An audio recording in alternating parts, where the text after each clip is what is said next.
Well, you might have one on your house, a doorbell camera. If you do, you know how useful it can be, especially when it comes to solving crimes and putting people behind bars. However, a new policy is changing the way police are able to get that footage from its users.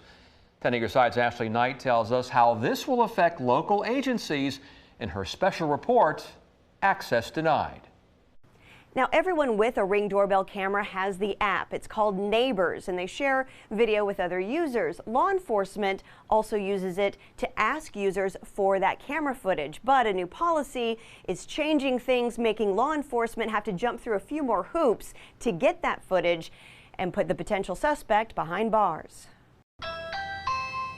A pint-sized security camera that is the eyes and ears of your home. And what it captures can be surprising, from the suspicious to the totally bizarre to the downright criminal.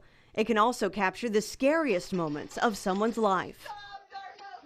It's a big game changer. Since the doorbell camera has risen in popularity, police have recognized its value in helping put criminals behind bars. The unbiased observer. When you have the camera, it doesn't have a skin in the game. The camera is going to show you exactly what happened. One of our neighbors caught a gentleman who was trying to invade their home, so they caught that on camera. So that was helpful because I think they ended up catching the guy. And it's nice even when it's not catching criminals. Whenever we have like mail or like a package coming, it's nice to know that it's there. And up until now, Ring doorbell cameras have worked well with authorities in helping get videos into evidence.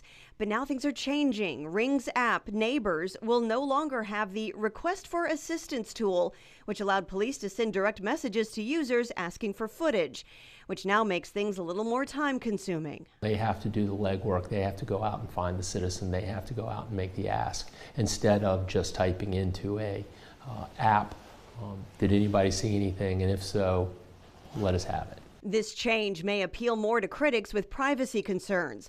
Ring has admitted in the past to handing over video without notifying its users because they deemed it was an issue of emergency.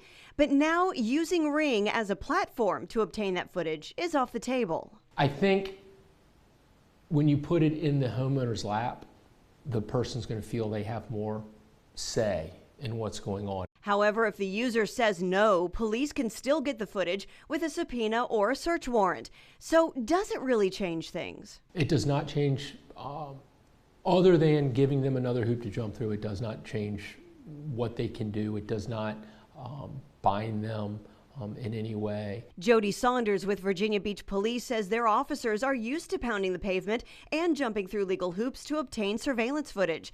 So adapting to the changes won't be difficult. So it's just a little bit extra, a little bit more cumbersome for us now. We have to, manually go knocking on doors. And we're working on developing some door hangers for people so they know all the ways that they can still provide evidence to us if they want to help us solve crimes. And people agree if it's needed to help solve a crime, they've got no problem handing it over. I think most people that get rings want it for security, to protect what they own.